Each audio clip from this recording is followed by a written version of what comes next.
हाँ, तो ये समझते हैं प्रॉपर्टीज ऑफ चार्जेस के बारे में, है ना, आवेश के गुणधर्म के बारे में। देखिए सबसे पहला यहाँ पे जो प्रॉपर्टी मैंने लिया है वो कौन सा है, मतलब जो चार्जेस हैं उनकी जो क्या क्या प्रॉपर्टीज हैं उनके बारे में हम पढ़ेंगे। एडिटिविटी ऑफ चार्जेस, जो पहली प्रॉपर्टी मैं यहाँ पे ले रहा हूँ वो है आवेशों की योज्यता, यानी आवेशों को किस तरीके से जोड़ा जाता है, किस तरीके से ऐड करते हैं। आपको पता होगा अपनी क्लास 9 में शायद थोड़ा बहुत अगर पढ़ा हो तो पढ़ा हो कि जो स्केलर क्वांटिटीज होती हैं उनको हम अलजेब्रिक मेथड से जोड़ते हैं, मतलब सिंपल तरीके से जैसे पहले जोड़ा करते थे, ऐड किया करते थे, वैसे ही करेंगे, है ना। पर जो वेक्टर क्वांटिटीज होती हैं, जो सदिश राशियां होती हैं, उनको जोड़ने का एक अलग तरीका होता है जो आप क्लास 11 के अंदर सीखेंगे। तो यहाँ पे देखिए जो आवेशों को जोड़ने का तरीका होता है वो कौन सा तरीका होता है, तो बीजगणितीय विधि होती है। मतलब अगर अपने पास माना कि अपने पास एक कई सारे चार्जेस है, मान के चलो Q1, माना Q1, Q2 और Q3, अपने पास 3 चार्जेस है, Q1, Q2 और Q1, Q2, Q3 और क्या चीज Q4 है, Q4, अपने पास 4 चार्जेस है, इनको हमें ऐड करना है, ऐड करके क्यूनेट बनाना है। तो जो क्यूनेट की वैल्यू आएगी, जो क्यू नेट की वैल्यू आएगी, मतलब क्यू नेट का मतलब क्या चीज, कुल चार्ज, कुल आवेश, जो कुल आवेश की वैल्यू आएगी वो डायरेक्ट क्या करो, Q1 को, Q2 को और Q3 को और क्या चीज Q4 को ऐड कर लो विद साइन। अगर ये पॉजिटिव है तो पॉजिटिव रखो, निगेटिव है तो निगेटिव रखो। जोड़ना ऐसे ही है, और अगर ये पॉजिटिव हुआ तो यहाँ पॉजिटिव रख देना, अगर यहाँ पे निगेटिव हुआ तो यहाँ निगेटिव रख देना।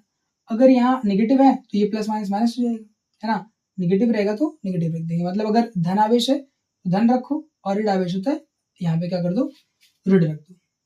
चलो, तो ये अपने पास क्या है, क्यू नेट निकालने का, क्यू नेट निकालने का तरीका है, ठीक, कुल आवेश निकालने का तरीका है। सीधे सीधे क्या कर दो, ऐड कर दो, Q1, Q2, Q3, Q4 dot dot dot कहाँ तक, इनफिनिटी तक। लो इसको ऐसे भी कर देते हैं, डॉट डॉट डॉट कहाँ तक, इनफिनिटी तक, ऐसे चलता रहेगा, ठीक, Qn तक, कहाँ तक, Qn तक। इसको बोलते हैं क्या चीज, अलजेब्रिक एडिशन।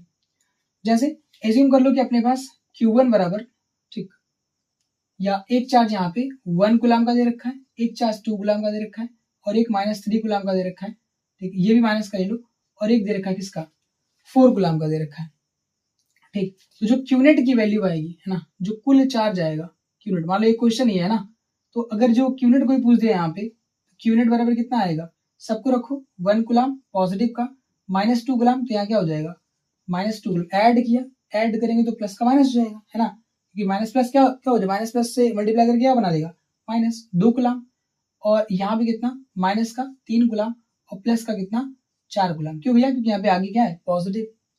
तो इनको जब ऐड करेंगे तो जो क्यूनेट की वैल्यू आएगी वो कितनी आएगी, क्यूनेट बराबर ये आएगा, ये 3 और 2 5 माइनस का होगा, और 4 और 1 कितना, 4 और 1 5 हो जाएगा, तो 5 प्लस का आ गया, 5 ही जो है माइनस का आ गया, तो positive 5 coulomb, negative of 5 coulomb, तो ये दोनों एक दूसरे को कट कर देंगे, और क्यूनेट बराबर कितना आ जाएगा, 0 आ जाएगा। तो क्यूनेट बराबर कितना आ गया, 0। मालूम नहीं कट करते तो क्यूनेट बराबर 0 नहीं आता। जैसे मान के चलो अगर 1 कूलम ना ले तो यहाँ पे 3 2 5 आएगा, और 5 में 4 कितना बचेगा, माइनस का 1 कूलम बच जाएगा, आंसर आ जाएगा। अगर ये 1 कूलम नहीं रहता तब। तो ये तरीका होता है चार्जेस को ऐड करने का, ठीक। फिर से देख लो एक बार, जैसे मान के चलो अपने पास 2 कूलम चार्ज है और एक माइनस का 3 कूलम चार्ज है, इन दोनों को ऐड करने के लिए बोला, तो क्यूनेट की जो वैल्यू आएगी वो कितनी आ जाएगी, 2 कूलम, और इसको जोड़ दो तो कितना आ गया, 2 coulomb minus 3 coulomb is equal to 3 में से 2 गया, कितना बचेगा, 1 कूलम, कैसा, माइनस का। तो ये अपने पास क्या हो जाएगा, रिजल्ट हो जाएगा। तो इस तरीके से हम चार्जेस को क्या करते हैं, ऐड करते हैं, और इसी को बोलते हैं एडिटिविटी ऑफ चार्जेस। क्या ये भारी था, बिल्कुल नहीं, है ना। चलिए बढ़ते किस पे, इनवेरिएंस ऑफ चार्जेस पे, इनवेरिएंस ऑफ चार्जेस पे, 1 मिनट, हाँ, बढ़ते किस पर, इनवेरिएंस ऑफ चार्जेस पर, आवेशों की निश्चरता पर। ये आवेशों की निश्चरता क्या होती है, तो जो आवेश होता है, मतलब एक ऑब्जेक्ट है, जिस ऑब्जेक्ट के अंदर आवेश है, एक वस्तु है, उस वस्तु पे क्या होगा, आवेश होगा। तो जब वस्तु बहुत तेजी से चलेगी तो आवेश भी क्या करेगा, बहुत तेजी से चलेगा। तो जब आवेश बहुत तेजी से चल रहा होगा, जब आवेश किसी एक पर्टिकुलर वेलोसिटी से चल रहा होगा, ठीक, तो आवेश के मान पर कोई फर्क नहीं पड़ेगा, ठीक, आवेश के मान पर कोई फर्क नहीं पड़ेगा। बात समझ आई। अगर आवेश बहुत तेजी से चल रहा होगा तो उसकी वैल्यू कांस्टेंट रहेगी। अगर पहले 5 कूलम था तो बाद में कितना रहेगा, 5 कूलम रहेगा, उस पर फर्क पड़ने वाला नहीं है, याद रखना। अच्छा, ऐसा क्यों बोल रहे भाई, इसको पढ़ने की क्या जरूरत है, क्योंकि एक गुण और था जिसको हमने द्रव्यमान बोला था, द्रव्यमान में फर्क पड़ जाता है। जो द्रव्यमान की वैल्यू होती है, अगर कोई अपने पास एक मूविंग ऑब्जेक्ट है तो चलते हुए ऑब्जेक्ट का जो मास होता है वो रुके हुए ऑब्जेक्ट के मास से थोड़ा सा ज्यादा होता है। एग्जांपल देता हूँ, जैसे एक अपने पास ऑब्जेक्ट है, ठीक, एक ऑब्जेक्ट है और ये ऑब्जेक्ट किस कंडीशन में, पहले किस कंडीशन में, रेस्ट की कंडीशन में। रेस्ट की कंडीशन मतलब वेलोसिटी इसकी कैसी है, 0, रुका है, तो इसका मास कितना होगा, मान के चलो इसका मास कितना है, m नॉट है, क्या है, m नॉट। यार नहीं दिखता है थोड़ा सा, है ना, क्वालिटी आप लोग जो थोड़ा सा बढ़ा लिया करिए, ठीक। यहाँ पे मास इसका कितना है, m नॉट है, जब ये रुका हुआ है तब, यानी m नॉट कब का मास है, जब बॉडी रुका रहेगा तब का। अब यही वाली बॉडी, सेम बॉडी, ये चलने लगा, है ना, ये सेम बॉडी क्या करने लगा, मोशन में आ गया। अगर मोशन में आ गया तो इस बॉडी का जो मास है वो थोड़ा सा क्या हो जाएगा, बढ़ जाएगा, इंक्रीज कर जाएगा। ये किस में आ गया, ये रेस्ट में नहीं है ना, ये किस में है, मोशन में। अगर मोशन में है, अगर गति में है, तो इसका मास थोड़ा सा क्या कर जाएगा, इंक्रीज कर जाएगा, ठीक। ये कहती है थियरी ऑफ रिलेटिविटी, ठीक। अब भैया क्या होता है इसके बारे में हमें वो जानकारी नहीं है, ठीक। Shri H C Verma sir भी कहते हैं भैया थियरी ऑफ रिलेटिविटी मुझे समझ में नहीं आई कभी, है ना, तो अपन तो फिर भी जो है छोटे मोटे लोग, है ना। तो m इज इक्वल टू क्या चीज, यहाँ पे जो फार्मूला बनेगा m is equal to m not divide by क्या चीज, root 1 minus v square divide by c square. इसके हिसाब से क्या होता है, जो मास होता है वो चेंज होता है। ये जो फार्मूला है, इस फार्मूले के बेस पर, ठीक, इस फार्मूले के बेस पर क्या होता है, मास की वैल्यू चेंज होती है। अगर एक ऑब्जेक्ट मूव करेगा, वेलोसिटी में आ जाएगा, ठीक, तो वेलोसिटी में मतलब किसी वेलोसिटी से चल रहे बॉडी का जो मास होगा, ठीक, वो थोड़ा सा इंक्रीज कर जाएगा, किससे, इस वाले मास से, मतलब इनिशियल मास से थोड़ा सा क्या हो जाएगा, इंक्रीज कर जाएगा। m बराबर m नॉट डिवाइड बाई क्या चीज, 1 minus v square divide by c square के रिलेशन से क्या होगा, मास जो है चेंज होगा। तो ये वाला कौन सा मास है, जब बॉडी चल रहा होगा तब का मास है, और ये वाला मास कौन सा है, जब बॉडी रेस्ट में होगा तब का मास है। तो इस वाले मास की वैल्यू इस वाले से क्या होगी, थोड़ी सी ज्यादा आएगी, अगर ये वेलोसिटी कितनी हो जाती है, अगर ये वेलोसिटी किसके बराबर हो जाती है, लगभग लाइट की स्पीड के बराबर हो जाती है, तब की बात ये कर रहे हैं। मतलब ये जो वेलोसिटी है वो थोड़ी सी यहाँ पे ज्यादा रहेगी, मतलब बॉडी रुका नहीं है, चल रहा है, उस टाइम पे क्या होगा, उस टाइम पे जो m की वैल्यू है वो m नॉट से थोड़ी सी क्या आएगी, एक्स्ट्रा आएगी, ज्यादा आएगी। क्लियर है, ठीक। नहीं भी समझ में आए तो कोई दिक्कत नहीं है, ठीक। बस इतना याद रखना कि अगर एक आवेश चल रहा होगा तो उसका जो वैल्यू है वो चेंज होने वाला नहीं है, इसी को कहते हैं इनवेरिएंस ऑफ चार्जेस, ठीक।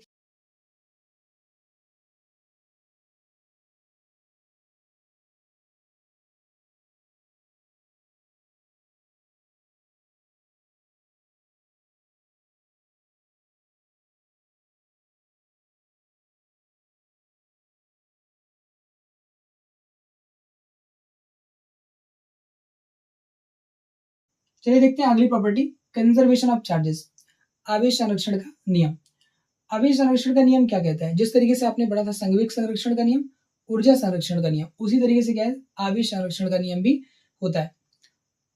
आवेश ऊर्जा संरक्षण के नियम में आपने क्या पढ़ा था कि ऊर्जा न तो नष्ट की जा सकती, ना ही उत्पन्न की जा सकती है, केवल ऊर्जा को हम क्या कर सकते हैं, एक रूप से दूसरे रूप में परिवर्तित कर सकते हैं, बदल सकते हैं। उसी तरीके से जो चार्जेस है, हम क्या करेंगे, ना तो हम चार्ज को क्रिएट कर पाएंगे, ना ही डिस्ट्रॉय कर पाएंगे, ना तो हम आवेश को बना सकते हैं, ना ही हम आवेश को नष्ट कर सकते हैं। केवल क्या कर पाएंगे, एक आवेश को एक वस्तु से दूसरे वस्तु पर स्थानांतरित कर पाएंगे, ट्रांसफर कर पाएंगे। यानी चार्जेस को हम ना क्रिएट कर सकते हैं, ना ही डिस्ट्रॉय कर सकते हैं, केवल और केवल चार्जेस को हम क्या करेंगे, एक बॉडी से दूसरे बॉडी पर ट्रांसफर करेंगे, यही कर पाएंगे, ठीक है। अच्छा, एक और चीज मैं आपको इसमें बता दूं कि हम चार्जेस को बना सकते हैं, पर जब चार्जेस को बनाएंगे तो वो पेयर में बनेगा, एक पॉजिटिव चार्ज तो एक नेगेटिव चार्ज। ये हायर लेवल की बात है कि अगर हमें चार्ज बनाना है तो क्या करें भैया, एक पॉजिटिव बनाए तो एक नेगेटिव बनाओ, उतना ही सेम। अगर पॉजिटिव को अगर चार्जेस को हमें क्रिएट करना है तो इक्वल अमाउंट का और अपोजिट साइन का चार्ज पहले हमें बनाना पड़ेगा, ठीक है। एक पॉजिटिव, अगर 2 गुलाम का बनाया पॉजिटिव वाला, तो 2 गुलाम का हमें क्या करना पड़ेगा, नेगेटिव चार्ज भी लेना पड़ेगा। तो जब भी चार्जेस को हम क्रिएट कर रहे होंगे तो वो कैसे क्रिएट होगा, पेयर में क्रिएट होगा, हमेशा एक पॉजिटिव एक नेगेटिव के पेयर में। अगर डिस्ट्रॉय होगा तब भी क्या होगा, पेयर में डिस्ट्रॉय होगा। सिंगल चार्ज को आप कभी ना बना सकते हैं, ना ही कभी डिस्ट्रॉय कर सकते हैं, याद रखिएगा। केवल उनका क्या होगा, स्थानांतरण होगा। हाँ, पेयर वाली चार्जेस बन सकती हैं, ठीक। चार्जेस को अगर बनाना है तो पेयर में बनाओ, है ना, एक पॉजिटिव एक निगेटिव, है ना, या फिर हाँ, एक पॉजिटिव एक निगेटिव। केवल क्या कर सकते हैं, बनाना है तो एक पॉजिटिव एक निगेटिव बनाओ, और डिस्ट्रॉय करना है तो क्या करो, एक पॉजिटिव एक निगेटिव को डिस्ट्रॉय करो। पर कभी भी सिंगल चार्ज को बना नहीं सकते, याद रखिएगा। नेचर में जितना चार्ज है अवेलेबल उतना ही चार्ज रहेगा। अगर नेचर ने 100 चार्ज बनाए हैं, ठीक, तो वो कितने चार्ज रहेंगे, 100 चार्जेस ही रहेंगे, याद रखना, उससे ज्यादा होने वाला नहीं है। सुनो, अब इसको थोड़ा और डिटेल में थोड़ा समझ ले, है ना, एक एग्जाम्पल के माध्यम से। तो कंजर्वेशन ऑफ चार्ज क्या कहता है कि अपने पास अगर एक आइसोलेटेड बॉडी है, कैसी बॉडी है, आइसोलेटेड बॉडी मतलब विलगित वस्तु है, मतलब कि चार्ज न बाहर से इसमें आ सकता है, ना ही अंदर से कोई चार्ज बाहर जा सकता है। मतलब यहाँ पे एक 2 कूलम का चार्ज था, मान के चलो, एक 2 कूलम का चार्ज था, ठीक, 2 कूलम, और एक जो है यहाँ पे 3 कूलम का चार्ज था माइनस का, और एक यहाँ पे कितना था, 4 कूलम का चार्ज था, कैसा, प्लस का। ये 3 चार्जेस थे। हमने क्या किया, ये कैसी बॉडी है, तो ये बॉडी कैसी, आइसोलेटेड है। आइसोलेटेड मतलब ऐसी बॉडी जिसमें ना तो चार्ज अंदर आ सकता है, ना ही अंदर वाला चार्ज बाहर जा सकता है, ठीक, उसको हम क्या कहेंगे, आइसोलेटेड बॉडी, ठीक। आइसोलेटेड कैसी बॉडी भैया, आइसोलेटेड, विलगित, कैसी है, विलगित। इंग्लिश वाला बढ़िया लग रहा है, ठीक, आइसोलेटेड मतलब चार्ज ना तो अंदर आएगा, चार्ज ना तो बाहर जाएगा। अब हमने क्या करा, इसको पकड़ा और मोड़ दिया पूरा बढ़िया से, है ना, मोड़ मार के जो है क्या कर दिया, या तो मोड़ दिया तो पटक दिया, ठीक। क्या होगा कि ये जो चार्जेस हैं, जो यहाँ पे 3 4 2 वाले, ये क्या पता है इसमें टूट टाट के जो है अलग तरीके से रीडिस्ट्रीब्यूट हो जाएंगे, ठीक। तो मान के चलो मोड़ा और वापस ये फिर से किस शेप में आ गया, अपने पुराने वाले शेप में आ गया, ठीक। हमने देखा कि ये टक्कर वक्कर करके चार्जेस का क्या कर लिया इन लोगों ने, आपस में बंटवारा कर लिया। हमने देखा कि ये 4 में टूट गया, मतलब एक जगह 2 कूलम आया, एक जगह 1 कूलम आया, है ना, और एक जगह माइनस का 3 कूलम आया, और एक जगह कैसा, प्लस का 2 कूलम आया, इस तरीके से आ गया। और एक और आ गया, ठीक, यहाँ पे क्वेश्चन मार्क बोल दिया, बोला क्या चीज कि भैया अपने पास पहले इनिशियली ये चार्जेस थे, ठीक, और क्या किया गया, इसको मोड़ दिया गया, पटक दिया गया, तो ये चार्ज रीडिस्ट्रीब्यूट हो गए, और इस तरीके से हो गए, पटकने के बाद इस तरीके से हो गए। अब तुमसे पूछा गया है कि बताओ इस पर कितना चार्ज होगा, तो हम किसका यूज करेंगे, कंजर्वेशन ऑफ चार्ज का। क्या चीज कि अगर ये आइसोलेटेड बॉडी थी, अगर ये विलगित वस्तु था, तो न तो इसमें कहीं से चार्ज आ सकता है, न चार्ज जा सकता है। तो जो पहले चार्ज था, नेट चार्ज, वही नेट चार्ज क्या होना चाहिए, बाद में भी होना चाहिए। यानी यहाँ पे नेट चार्ज कितना था, अगर कोई नेट चार्ज निकालने के लिए बोले तो यहाँ पे नेट चार्ज कितना आएगा, इनिशियली क्यू नेट की वैल्यू इनिशियली कितनी आएगी, 2 कूलम, है ना, 2 कूलम प्लस, बढ़िया से करें इसको, 2 कूलम पॉजिटिव का प्लस 4 कूलम पॉजिटिव का, और क्या चीज, प्लस का नहीं, माइनस का, क्योंकि माइनस 3 कूलम है, माइनस का 3 कूलम। तो क्यू नेट की जो वैल्यू है वो कितनी आ जाएगी, जो क्यू नेट की वैल्यू है वो आ जाएगी 4 और 2 6, 6 में से 3 का कितना बचेगा, 3 कूलम, कैसा, पॉजिटिव का। जो क्यू नेट की वैल्यू वो 3 कूलम है, तो जो यहाँ पे चार्ज है क्यू नेट, वही चार्ज यहाँ पे भी होना चाहिए, ठीक, उससे ज्यादा नहीं हो सकता। क्यों, क्योंकि बॉडी कैसी थी, आइसोलेटेड बॉडी नहीं रहेगी तो यहाँ पे चार्ज कंजर्व नहीं रहेगा, वो चार्ज कहीं और इन्वायरमेंट में चला जाएगा, ठीक है। तो अगर ये आइसोलेटेड बॉडी है तो चार्ज कैसा रहेगा, कंजर्व्ड रहेगा, संरक्षित रहेगा, ठीक। देखना, तो यहाँ पे क्या होगा, जो क्यूनेट की वैल्यू वो वापस से कितनी रहेगी, यहाँ भी सेम रहेगी। तो क्यूनेट पहले निकाल लो, यहाँ पे क्यूनेट बराबर ये 3 कूलम का चार्ज यहाँ रहेगा, क्यूनेट की जगह पे 3 आएगा, पर इन सबको ऐड करने के बाद देखिए कितना आता है, 2 कूलम प्लस का 1 कूलम, है ना, और यहाँ पे वापस से प्लस का 2 कूलम, और यहाँ पे क्या माइनस का 3 कूलम, और प्लस ये जहाँ पे क्वेश्चन मार्क है वहां पे वापस से क्वेश्चन मार्क लिख दो, या फिर एक्स भी लिख सकते हैं, ठीक। क्यूनेट की वैल्यू कितनी थी, यहां से पिक कर लो, क्योंकि जो कंजर्वेशन ऑफ चार्ज कहता है कि इनिशियल क्यूनेट बराबर क्या होगा, फाइनल क्यूनेट, यानी प्रारंभिक स्थिति में जो कुल आवेश था वही किसके बराबर होगा, अंतिम स्थिति में भी कुल आवेश के बराबर होगा। तो क्यूनेट की वैल्यू कितनी है भैया, 3 कूलम, कैसा, पॉजिटिव का। तो यहाँ पे 3 कूलम बराबर कितना, 2 1 3, 3 और 2 5, और ये माइनस 3, 5 में से 3 कितना बचेगा, 2, ठीक। तो 2 यहाँ पे कितना आ जाएगा, 2 1 3, तो इससे ये क्या कैंसिल हो जाएगा और क्या बचेगा 2 कूलम प्लस कैचेस ये क्वेश्चन मार्क। तो क्वेश्चन मार्क की जगह पे क्या आएगा, मतलब इस वाले टुकड़े पर कितना चार्ज आएगा वो हम कंजर्वेशन ऑफ चार्ज से पता कर सकते हैं। तो 3 कूलम माइनस कैचेस 2 कूलम बराबर कितना आ जाएगा यहाँ पे क्वेश्चन मार्क। तो क्वेश्चन मार्क का जो आंसर आएगा, मतलब यहाँ पे जो चार्ज की वैल्यू आएगी वो 3 में से 2 गया कितना बचेगा 1 कूलम आएगा। ठीक, अगर किसी को भरोसा नहीं होता तो चेक कर लो, अगर यहाँ 1 कूलम रख देते हैं पॉजिटिव का, आया ना पॉजिटिव का, तो 1 और 1 कितना हो जाएगा 2, 2 और 2 कितना हो जाएगा 4। ठीक, 4 और 2 कितना हो जाएगा 6, 6 में से 3 सब्ट्रैक्ट कर दो कितना आ गया वापस से 3 कूलम आ गया, है ना। तो क्या यहाँ पे जो चार्ज है वो कंजर्व्ड है क्या, जो इनिशियल में चार्ज था क्यूनेट की वैल्यू, और वही वैल्यू क्या है इसमें भी है ना, दोनों बॉडी में जो क्यूनेट की वैल्यू क्या है सेम है। तो इसी को बोलते हैं क्या, कंजर्वेशन ऑफ चार्जेस, आवेश संरक्षण का नियम कि चार्जेस ना तो क्रिएट हो सकता है ना ही डिस्ट्रॉय हो सकता है, केवल हम क्या कर सकते हैं इसका स्थानांतरण कर सकते हैं। यहाँ क्या हुआ, केवल स्थानांतरण हुआ आपस में। जब क्यूनेट देखा गया टोटल, ये कह लो होल यूनिवर्स है, इस होल यूनिवर्स का जब क्यूनेट देखा गया तो जो पहले था वही क्या है बाद में भी है। क्लियर है, ठीक, बढ़ते हैं अपने अगले टॉपिक की तरफ। तो बात करते हैं चार्ज की नेक्स्ट प्रॉपर्टी की, जो कि है क्वांटाइजेशन ऑफ चार्जेस। अब क्वांटाइजेशन ऑफ चार्जेस जो है, आवेशों का जो क्वांटमीकरण है, ये बहुत ही इंपॉर्टेंट है, ठीक है, हमारे बोर्ड पॉइंट ऑफ व्यू से भी, क्योंकि इससे रिलेटेड क्वेश्चन जो हमको देखने को मिलते हैं बोर्ड के अंदर। देखिएगा, जो क्वांटाइजेशन ऑफ चार्जेस है वो क्या कहता है कि आवेशों का जो क्वांटमीकरण है वो हमसे क्या कहता है कि किसी भी वस्तु पर आवेश एक इलेक्ट्रॉन पर आवेश के पूर्ण गुणज के बराबर ही हो सकता है। क्या डिफिनेशन से कुछ समझ आया? बिल्कुल नहीं। देखो, जैसे अपने पास एक ऑब्जेक्ट है, तो इस ऑब्जेक्ट पर अगर हम चार्ज रखना चाहते हैं, या इस ऑब्जेक्ट के अंदर अगर चार्ज होगा, अगर इस ऑब्जेक्ट के अंदर चार्ज होगा तो 100% वो चार्ज मान के चलो ये चार्ज कितना है Q है। अगर इस बॉडी के अंदर चार्ज है, इस बॉडी पर चार्ज है कितना Q, तो इस Q की वैल्यू 100% किसके बराबर होगी, एक इलेक्ट्रॉन पर जो चार्ज होता है, एक इलेक्ट्रॉन पर जो चार्ज होता है, कितना चार्ज होता है एक इलेक्ट्रॉन पर 1.6 इंटू 10 की पावर माइनस 19 कूलम का चार्ज होता है, मालूम है। एक इलेक्ट्रॉन पर जो चार्ज होता है उसी के पूर्ण गुणज के रूप में मिलेगा, मतलब इस बॉडी पर जो चार्ज है Q, इस Q की वैल्यू 100% इसका ही कोई एक मल्टीपल होगा।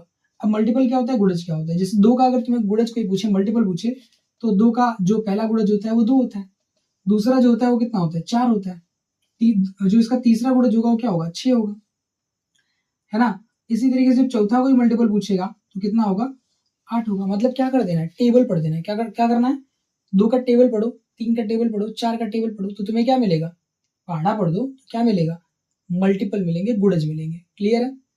इसी तरीके से बोला गया कि एक बॉडी पर जो चार्ज हो सकता है, एक बॉडी पर जो चार्ज हो सकता है वो किसके बराबर होगा, तो एक इलेक्ट्रॉन पर जो चार्ज होता है उसका पहाड़ा पढ़ दो, उसका क्या करना है टेबल पढ़ देना है। तो उसका टेबल पढ़ेंगे तो जो वैल्यूज तुम्हें मिलेंगी, जो वैल्यूज मिलेंगी किसके टेबल में 1.6 इंटू 10 की पावर माइनस 19 कूलम के टेबल में, जो तुम्हें वैल्यू मिलेगा वही चार्ज, वही वैल्यू किसी भी बॉडी पर होल्ड करेगा। मतलब किसी बॉडी पर उतना ही चार्ज हो सकता है, उससे ज्यादा उससे कम नहीं हो सकता। मतलब कहने का ये है कि किसी बॉडी पर अगर चार्ज होगा तो सबसे छोटा चार्ज कितना हो सकता है, 1 इलेक्ट्रॉन के बराबर हो सकता है। किसी बॉडी पर जो सबसे छोटा चार्ज है वो किसके बराबर हो सकता है, 1 इलेक्ट्रॉन के बराबर, है ना। मतलब यहाँ पे क्या कर दे, 1 से मल्टीप्लाई करें, ठीक। या फिर अगर किसी बॉडी पर चार्ज होगा तो किसके बराबर होगा 2 इंटू 1.6 इंटू 10 की पावर माइनस 19 कूलम, इसके बराबर हो सकता है। या किसी बॉडी पर अगर चार्ज होगा तो वो किसके बराबर होगा 3 इंटू 1.6 इंटू 10 की पावर माइनस 19 कूलम के बराबर होगा। या किसी बॉडी पर अगर चार्ज होगा तो 4 गुणे 1.6 गुणे 10 की पावर माइनस 19 कूलम, इसके बराबर होगा। अगर ऐसे ही लिखते जाए, ठीक, तो Q बराबर क्या होगा, अगर हम 1 2 3 4 5 6 डॉट डॉट डॉट कर दे और लास्ट में क्या ला दे N, तो कितना होगा N गुणे 1.6, N गुणे 1.6 गुणे 10 की पावर कितना, N गुणे 1.6 गुणे 10 की पावर माइनस 19 कूलम। ठीक, इतना चार्ज क्या करेगा, एग्जिस्ट करेगा किसी बॉडी पर। मतलब किसी बॉडी पर या तो ये चार्ज तुम्हें मिलेगा, या तो ये चार्ज मिलेगा, या तो ये चार्ज मिलेगा, या तो ये चार्ज मिलेगा। ठीक है, इसको मल्टीप्लाई करके देख लो, 16 यहाँ पे 1.6 आ जाएगा, यहाँ पे 3.2 आ जाएगा, यहाँ पे कितना आएगा 4.8, यहाँ पे कितना आएगा 6.4, ऐसे ही चलता रहेगा। ठीक है, तो ये क्या है, इसका पहला मल्टीपल, इसका दूसरा मल्टीपल, इसका तीसरा मल्टीपल, इसका चौथा मल्टीपल, मानी पहला गुणज, दूसरा गुणज, तीसरा गुणज, ये चौथा गुणज। ठीक, ऐसे से करते करते ये nवां गुणज है। तो क्या बोला गया कि किसी भी वस्तु पर जो आवेश है एक इलेक्ट्रॉन पर आवेश के पूर्ण गुणज के बराबर हो सकता है। यहाँ पे 1/2, 2/3, 3/4 नहीं आएगा, यानी n की जो वैल्यू यहाँ पे है, n की जो वैल्यू है वो कितनी होने वाली, 1 2 3 डॉट डॉट डॉट ऐसे चलता रहेगा। ठीक है, n की वैल्यू। और एक इलेक्ट्रॉन यहाँ पे क्या है, एक इलेक्ट्रॉन क्या है, तो ये है एक इलेक्ट्रॉन पर जो चार्ज होता है उसकी वैल्यू। एक इलेक्ट्रॉन पर कितना चार्ज होता है, तो एक इलेक्ट्रॉन पर ये चार्ज होता है, तो इसी वाली वैल्यू को हमने क्या लिख दिया, Q बराबर n, और ये कितना E, Q बराबर n। ठीक, प्लस माइनस क्यों लिखा, अगर अपने पास एक्सेस ऑफ इलेक्ट्रॉन है, मतलब यहाँ पे एक्सेस ऑफ चार्ज है, यहाँ पे अगर एक्सेस ऑफ इलेक्ट्रॉन, चार्ज नहीं, एक्सेस ऑफ इलेक्ट्रॉन, अगर इलेक्ट्रॉन की अधिकता है तो क्या होगा, माइनस रहेगा। अगर यहाँ पे इलेक्ट्रॉन की कमी हो रही है, मतलब इलेक्ट्रॉन यहाँ से चला गया, तो यहाँ पे क्या होगा, पॉजिटिव आ जाएगा। इस पर जो बॉडी पर चार्ज आएगा वो कैसा आ जाएगा, पॉजिटिव चार्ज आ जाएगा। क्लियर है, तो आई होप ये समझ में आया होगा कि क्वांटाइजेशन ऑफ चार्ज क्या कहता है, कि जो चार्जेस होते हैं वो एक फिक्स्ड अमाउंट में होते हैं। जैसे अगर आप मार्कर खरीदने जाए तो आप ये नहीं कह सकते कि मुझे आधा मार्कर दे दो, है ना, आप हाफ मार्कर नहीं मांग सकते। आप ये नहीं कह सकते कि मुझे आधी बिस्किट दे दो, आधी पैकेट बिस्किट दे दो, है ना, आप ऐसे नहीं मांग सकते। इसका मतलब आप जब चार्ज मांग रहे होंगे तो या तो 1e चार्ज मांगेंगे, मतलब सॉरी, अगर एक बॉडी पे जब चार्ज होगा तो या तो वो 1e होगा, या तो वो 2e होगा, या तो वो 3e होगा, या फिर जो है 4e होगा, डॉट डॉट डॉट करते करते, या तो वो ne होगा। कभी भी आप किसी बॉडी पर ये चार्ज नहीं देखेंगे कि 1/2e चार्ज है। ये जो बॉडी है कभी भी इतना चार्ज होल्ड कर ही नहीं सकती है। अगर ये बॉडी चार्ज को ट्रांसफर करना चाहती है, मतलब इस बॉडी से आप चाहते हैं चार्ज उठा के किसी दूसरे बॉडी को दे दे, तो आप या तो 1e चार्ज यहाँ से उठा के दे सकते हैं, या तो 2e चार्ज यहाँ से उठा के दे सकते हैं, या तो 3e चार्ज उठा के यहाँ से दे सकते हैं, या तो 4e चार्ज यहाँ से उठा के दे सकते हैं किसी दूसरे बॉडी को। कभी भी आप ऐसा नहीं कर पाएंगे कि 2/3e चार्ज लिया और उठा के किसी दूसरे बॉडी को दे दिया, आप ऐसा कभी नहीं कर पाएंगे। ठीक है, जब भी चार्जेस का ट्रांसफर होगा तो वो हमेशा किस फॉर्म में होगा, एक इलेक्ट्रॉन पर जो चार्ज होता है उसके गुणज के फॉर्म में होगा, उसके मल्टीपल के फॉर्म में होगा। ठीक है, याद रखना, हमेशा याद रखना ये चीज। ठीक, तो यहाँ पे क्या चीज, फॉर्मूला क्या बनेगा क्वांटाइजेशन ऑफ चार्ज का, Q is equal two plus minus क्या चीज, NE। एक इस पे क्वेश्चन करा देता हूँ, ठीक, देख लीजिए।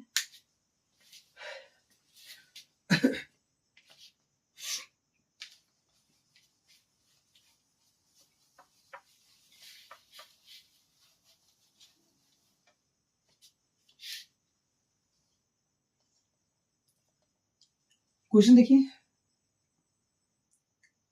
क्वेश्चन देखिए क्या है कि एक कूलाम में, है ना, एक कूलाम में कितने इलेक्ट्रॉन्स होते हैं, कितने इलेक्ट्रॉन्स होते हैं,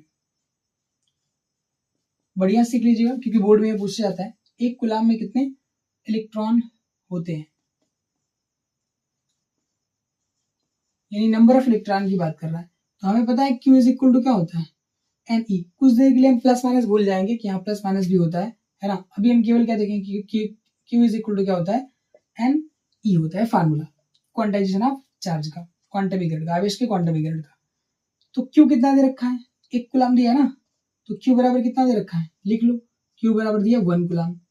ठीक, तो यहाँ Q की जगह पे क्या रखेंगे, 1 कूलाम बराबर कितना, N, हमें नहीं पता कि कितने इलेक्ट्रॉन होते हैं, तो मान लिया कि N इलेक्ट्रॉन है ना, तो N इलेक्ट्रॉन है तो N मल्टीप्लाइड बाई E करेंगे तो 1 कूलाम के बराबर आ जाएगा, क्योंकि कितना टोटल चार्ज कितना हो रहा है, 1 कूलाम। तो 1 कूलाम में कितने इलेक्ट्रॉन है, हमने मान लिया कि N इलेक्ट्रॉन है, तो N का अगर हमने E से मल्टीप्लाई कर दिया, ठीक, एक इलेक्ट्रॉन पर जो चार्ज होता है उससे मल्टीप्लाई कर दिया, तो वो किसके बराबर होगा, 1 कूलाम के बराबर होगा। तो यहाँ N बराबर क्या हो जाएगा, 1 कूलाम बटा के E हो जाएगा, और N बराबर 1 कूलाम बटा के E की वैल्यू कितनी, 1.6 इंटू 10 की पावर माइनस 19 कूलाम। तो कूलाम से कूलाम क्या हो जाएगा, कैंसिल हो जाएगा। देखो N क्या है, एक नंबर, एक संख्या है, तो N बराबर क्या आ जाएगा, 1 बटा के 1.6, और यहाँ पे गुणा 10 की पावर माइनस 19, इसको ऊपर कर दो, कितना आ गया, 10 की पावर प्लस का क्या 19, और N बराबर कितना, अगर इसको डिवाइड करेंगे, मुझे ये वैल्यू रटी हुई है ना, तो ये भी रट जाएगी, 6.25 इंटू 10 की पावर कितना, जो यहाँ पे प्लस का 19 था, यहाँ पे क्या हो जाएगा 18 हो जाएगा। डिवाइड करके चेक कर लेंगे, यही रिजल्ट आपको देखने को मिलेगा कि n बराबर 6.25 इंटू 10 की पावर 18 यहाँ पे आ रहा होगा नंबर ऑफ इलेक्ट्रॉन्स। यानी एक कूलम में कितने नंबर ऑफ इलेक्ट्रॉन्स होते हैं, तो इतने नंबर ऑफ इलेक्ट्रॉन्स होते हैं। 2 कूलम में कितना होगा, 2 से मल्टीप्लाई करो। 3 में कितना होगा, 3 से मल्टीप्लाई करो। 4 में कितना होगा, 4 से मल्टीप्लाई करो। पर कंसेप्ट सीखो कि अगर हमें यहाँ पे दे दे कि 8 कूलम में कितना होगा, ठीक है, 8 कूलम में कितने नंबर ऑफ इलेक्ट्रॉन्स होंगे, तो मस्त बता देंगे इसको कि 8 कूलम में कितना होगा। या तो इसको 8 से मल्टीप्लाई कर दो, या तो इसको 8 से मल्टीप्लाई कर दो, या फिर से निकाल लो। क्या चीज, क्यू की जगह पे क्या दिया है 8 कूलम बराबर कितना n मल्टीपल बाई ई। तो यहाँ पे क्या करेंगे 8 कूलम डिवाइड बाई क्या चीज ई बराबर कितना n। ई का मतलब क्या चीज 1.6 इंटू 10 की पावर माइनस 19 कूलम, कूलम से कूलम कैंसिल हो जाएगा, ठीक। और यहाँ पे करके लिख देंगे n बराबर 8 बटा के कितना 1.6 गुणे 10 की पावर माइनस 19। तो मैं तो ऊपर कर लेता हूँ, 10 की पावर कितना हो जाएगा 19 हो जाएगा। तो n बराबर कितना आएगा 8 दूना के 16, 1 बटा के यहाँ पे आ जाएगा 0.2 इंटू 10 की पावर कितना 19, 10 की पावर 19। इसको डिवाइड कर लेंगे, वही आपका क्या होगा रिजल्ट होगा, ठीक। 10 की पावर कितना है 19, एक तो यहाँ पे दे दो, तो n बराबर कितना आ जाएगा n बराबर 10 की पावर कितना 10 एक तो दे दो, 10 की पावर यहाँ पे बचा 18 और बटा यहाँ पे क्या 0. तो अच्छा नहीं भी देते तो कितना होता, नहीं भी देते तो यहाँ पे आता 10 बटा के 2 इंटू क्या चीज 10 की पावर 19। तो n बराबर कितना 5 आ जाता, 5 गुणे 10 की पावर कितना 19। तो कितने नंबर ऑफ इलेक्ट्रॉन्स आते 5 गुणे 10 की पावर 19 नंबर ऑफ इलेक्ट्रॉन्स यहाँ पे आ रहे होते। आई होप कि आपको ये समझ में आया होगा, ठीक। एक और क्वेश्चन देख लेते हैं, जैसे कि अगर मान लो आपके पास बोला कि 10 इलेक्ट्रॉन है टोटल, आपके पास एक बॉडी पर या एक बॉडी में 10 इलेक्ट्रॉन है, टोटल 10 इलेक्ट्रॉन्स है। यानी यहाँ पे इस बार दे दिया नंबर ऑफ इलेक्ट्रॉन 10 इलेक्ट्रॉन है। बोलेगा कि इस बॉडी पर बताओ चार्ज कितना होगा। तो क्या Q बराबर सीधे सीधे एनी लग जाएगा क्या, डायरेक्ट Q पूछा है, एक बॉडी में 10 इलेक्ट्रॉन है तो उस बॉडी पर चार्ज कितना होगा। तो Q बराबर 10 मल्टीपल में कितना 1.6 गुणे 10 की पावर माइनस 19 कूलम, है ना। तो Q बराबर कितना आ जाएगा, मल्टीप्लाई कर दो, तो यहाँ पे 1.6 गुणे 10 की पावर ये हो जाएगा 18, कैसा माइनस का। तो इतना कूलम चार्ज आएगा किस बॉडी पर, उस बॉडी पर जिस बॉडी में 10 इलेक्ट्रॉन है, ठीक। तो ये वाला क्वेश्चन पूछ सकता था और इस टाइप का क्वेश्चन पूछ सकता था, ठीक। तो आप जो है इसको देख लीजिए, बढ़िया से सॉल्व कर लीजिएगा, ठीक। अब मिलेंगे अगले वीडियो में।